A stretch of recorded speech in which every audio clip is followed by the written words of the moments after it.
So the most up and down performance of the night, I would argue, is probably Tim Ryan, because he started really strong. He started fast, and then he ran into a brick wall called Tulsi Gabbard. Now, we're going to get to their back and forth soon, and boy, is it a good one. But here I want to show you Ryan's best moment, so you see what I mean when I say he was doing well at the beginning. We could talk about climate, we could talk about guns, we could talk about all of these issues that we all care about. We have a perception problem with the Democratic Party. We are not connecting to the working class people in the very states that I represent, in Ohio, in the industrial Midwest. We've lost all connection.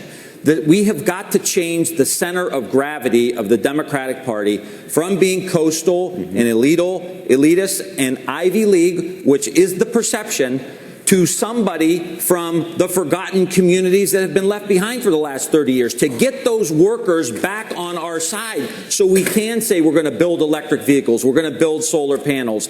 But if you want to beat Mitch McConnell, this better be a working class party if you want to go into Kentucky and take his rear end out. And if you want to take Lindsey Graham out, you got to have a blue collar party that can go into the textile communities in South Carolina. So all I'm saying here, thank you, Congressman Ryan. All I'm saying here, thank you, Congressman Ryan. So all I'm saying is here, if we don't address that fundamental problem with our connection to workers, white, black, brown, gay, straight, working class people, none of this is going to get done, Chuck. So that was solid. That was solid. Now, I will say it's a little misleading because his answer is centrism. So in other words, he's saying, yeah, we got to fight and we got to make this a workers' party again. We got to fight for the forgotten and the working people and we got to do right by them. He's saying all that stuff, but he's a centrist. So my response to Tim Ryan would be, yeah, dude, the way to get those workers is populism. And who's the most populist candidate? Bernie Sanders. So yeah, the way to win those working class voters back is it's not just about geography, like, oh, you represent one of those states, therefore, you're the best to represent them. No, it's not about that's where you're from. It's about which ideas would help those people the most. And the ideas are lefty ideas, are populist ideas. So you don't get to say like, oh, I'm all for those working people and then do a bait and switch and push for centrism because that actually hurts those people more. Now, to be fair to Tim Ryan, on very narrow issues, he's good. So, unsurprisingly, on trade, he's good. Why? Because trade has devastated that region, and nobody's going to get elected in that area as a Democrat if they're not really strong on trade issues. So credit where it's due. On trade, he's good. But on healthcare, is he good? No. On taxes, is he good? And certainly not as good as the likes of Bernie Sanders. So it's a little weird that he's diagnosing the problem properly, but his answer is not the correct answer in terms of real lefty populism. His answer is more, hey, I'm like a white working class dude, so forget the details of my policies. I'm from the region, so shut the fuck up and I'm the answer. So his talking points there were strong. His argument was strong, but he's having people fill in the blank with what that means to get those workers back. And when you fill in the blank with what he actually believes, that's not the answer to get those people back. So, but either way, there was a lot of that coming from Tim Ryan early on, so he really looked like a strong candidate. But then, he made the mistake of wandering like a wounded deer into some unfamiliar territory where he doesn't know Dickie McGee's ex. And, this area I'm referring to is foreign policy. So look at what happened with him and Tulsi Gabbard. This might be the most interesting and powerful back and forth of the night. Today, the Taliban claimed responsibility for killing 2 American service members in Afghanistan.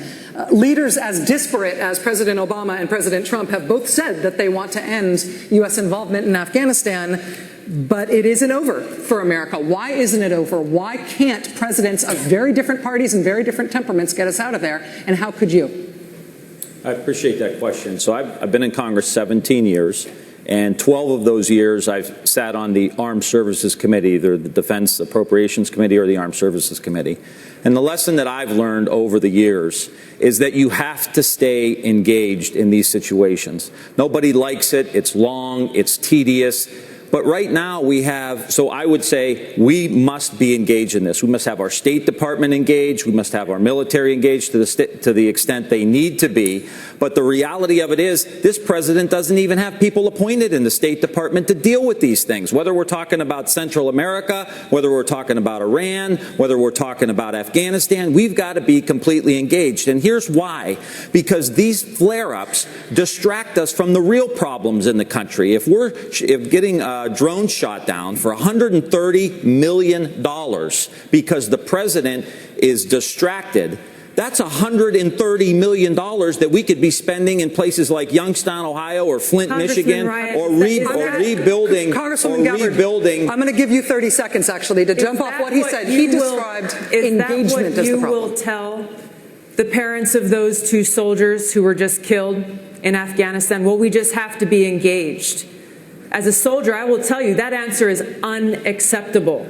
We have to bring our troops home from Afghanistan. We are in a place in Afghanistan where we have lost so many lives. We've spent so much money that's coming out of every one of our pockets, money that should be going into communities here at home, meeting the needs of the people here at home. We are no better off in Afghanistan today than we were when this war began. This is why it's so important to have a president and commander-in-chief who knows the cost of war and who's ready to do the job on day one. I am ready to do that job when I walk into the Oval Office. Thank you very much. Listen, I'm going to go down the line. I'm going to go down the line here. Well, you know what? You felt like she was responding. You get 30 seconds. Very go. Good man. Fair enough. I appreciate that. I hear what you're saying.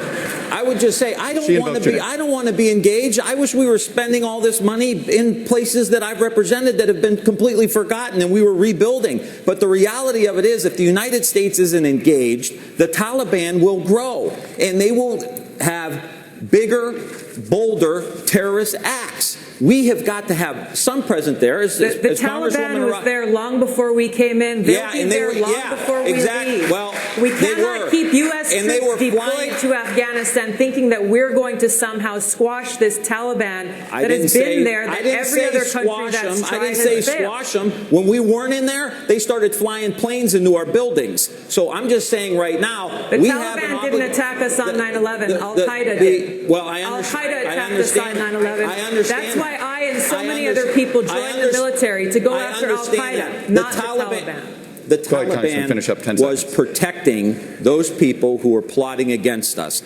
All I'm saying is, if we want to go into elections and we want to say that we got to withdraw from the world, that's what President Trump is saying. We can't. I would love for us to. Protecting Al-Qaeda right now in Saudi Arabia. I want to go down the line here. She took him to town. They were driving along and she was like, hey Tim, you see that over there? That's the barber shop. You see that over there? That's the local deli. You see that over there, bro? That's the laundromat. You know where you're at, bitch? You're in town. I took you to town. Goddamn. I like how at the end he tries to bring up Trump as if that's like a checkmate, like, oh, you know who wants to withdraw from the world? Donald Trump. Actually, no, he stayed in Iraq, he stayed in Afghanistan, he went to Syria, he's escalating and on the brink of war with Iran, he's bombing 8 different countries. He did the opposite, you dipshit. Sure, he ran half the time on, oh, we should get out of these stupid wars, and maybe that's one of the reasons he won. But then he went right back on that when he got into office. And he hired John Bolton and Mike Pompeo and Gina Haspel and these terrible neocons. In the case of Gina Haspel, a literal torturer. In the case of John Bolton, a literal war criminal. So, that's not an argument. Like, oh yeah? Right about Donald Trump.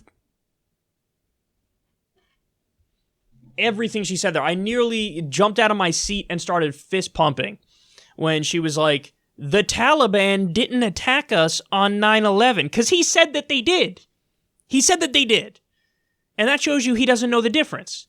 Now, after Tulsi corrected his ass, he quickly was like, oh yeah, no, okay, fine, yeah, it was they. But the Taliban protected Al-Qaeda. But we've been in Afghanistan for 18 years.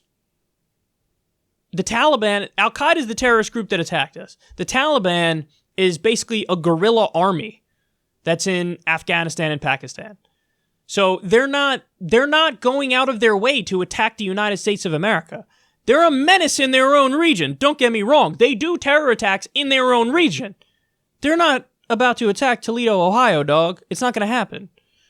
And we've been there for 18 years. How long do you want to be there for? That's the question Tulsi should have asked him. She did a wonderful job. I give her an A+ for that back and forth. But that's definitely one of the things that should be asked of him. Hey, Tim Ryan, we've been there 18 years. At what point would you declare victory and come home?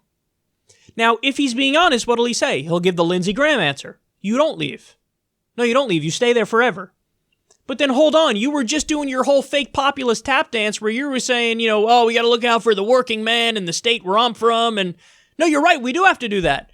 But one of the first steps in doing that is save trillions of dollars by not doing stupid, illegal, offensive wars of aggression.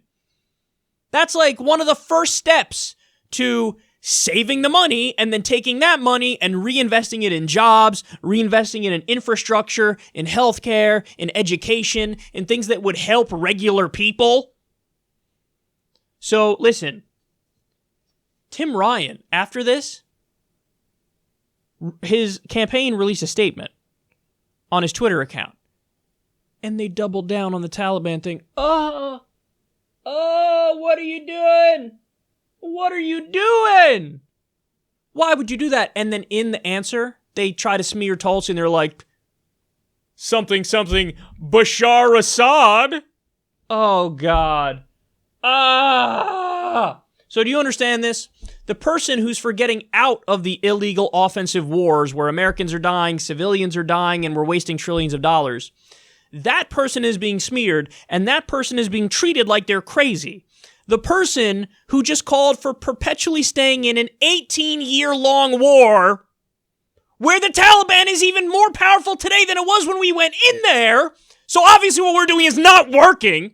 But that guy is acting like, nailed it, bro. I nailed it. No big deal. It's just so, see, he's just like grandfathers in U.S. imperialism. Like, what do you mean? We have to stay engaged. That's not even an argument. That's not a point. We have to stay engaged. What does that mean? Why? For what? The whole reason that, we were told we have to go into Afghanistan is we got to get Osama bin Laden, dog. He attacked us on 9/11. The dude's been dead for how long now? Well over 5 years, right? Maybe approaching 10 years now, right? He's been dead for so long. Mission accomplished. The whole reason for going into Iraq was, well, we got to get Saddam Hussein. He's been dead for so long, too. Why are we still there? They used to lie to us. Now they don't even bother lying to us. Originally, it was we got to go into Iraq because of, Saddam worked with Osama bin Laden. No, we didn't. That was false. Then they moved the goalpost to, well, Saddam has weapons of mass destruction that he might use on us. That wasn't true either. That was total bullshit. Then they finally moved the goalpost to what? Saddam's a bad guy. He's a bad dictator, so we have to take him out. Well, we helped him when he was at the height of his atrocities, when he was the worst dictator imaginable. That's when we were giving him weapons and supporting him. So then they moved the goalpost towards the very end to nothing. They moved it like 4 times. The last time was just, shut the fuck up, we're staying there, and we don't care what you have to say. Doesn't matter what you say. Hey, he's dead. Hey, it had nothing to do with 9/11. Hey, we've already been there for, 15 years? Can we go now? Shut the fuck up. Now we're staying there. We're not even going to give you a reason. We're just going to stay there. That's Tim Ryan. Tim, we have to be engaged, Ryan.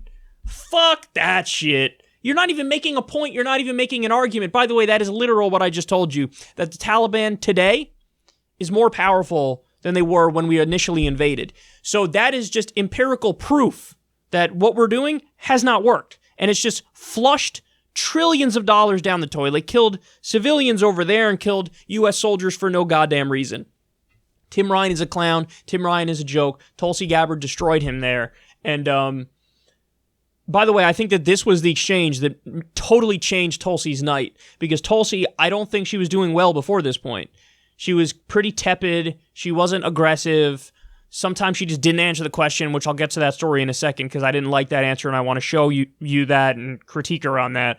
But she knocked it out of the park here, and I think this led to what we saw, which is Tulsi was the #1 searched candidate. where on Google, more people were looking up Tulsi than any other candidate on stage. So I think it's all because of this. So you need more of this from Tulsi, more aggression, more telling it like it is. Drop the politics, drop the slow talking, drop the script, because this put her on the map. So good job, and I can't believe Tim Ryan released a statement where he doubled down and made an ass of himself even further. And the opposite was the case with Tim Ryan. He was doing so well, and then he ruined all of it when he portrayed himself as the war guy. Now you're the war guy, and that immediately contradicted everything you said about trying to be like the working class guy. So you just shit the bed, son, and it might be time for you to drop out.